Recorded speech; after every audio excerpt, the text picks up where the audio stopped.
So why did World War One end the way that it ended? Let's get into it. But before I do, I'm on a bit of a school trip right now, and we're on the UPenn campus, and I have to say it's one of the most gorgeous campuses I've ever been on. So I guess big shout out, not that they need a shout out from me, but big shout out to UPenn. But back to World War One.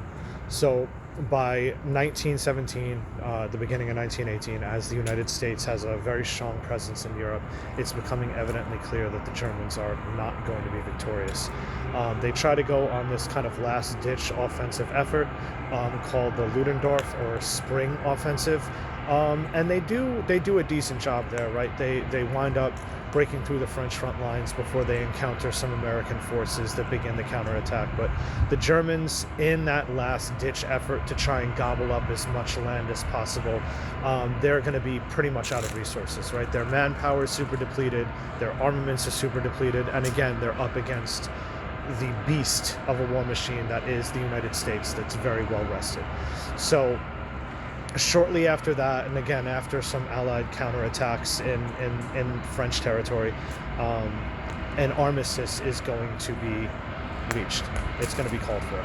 So the allies of France and Britain are going to meet on board a train car with German officials sitting at the other end of the train car. And one thing that you need to understand to really unpack all of this, especially when we get into more stuff about Germany, is that domestically Germany is in total upheaval at this time, right? The Kaiser has just abdicated his throne. There are social riots all over Germany that is calling for new types of government, calling for the end of the war, calling for radical ideas back at home, right? So it's not in a very stable situation. The generals are going to sit in this train car, and the title of the document is an armistice, right? That's what it was. An armistice is a ceasefire, okay? But despite the title being an armistice, it's reading like Germany's surrender. And the German high command is in a bit of a I don't know what to do, because they know if they say no to this document, the next document is going to say the surrender of 1918.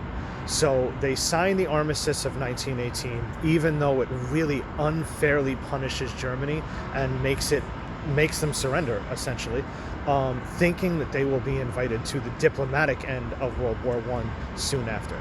All right. They thought that they would be able to maybe renegotiate some of these terms and have it be more of a peace settlement. Spoiler alert, they're never invited to that peace settlement known as the Paris Peace Conference, and the Treaty of Versailles is delivered shortly after. Hope that helps. Be good.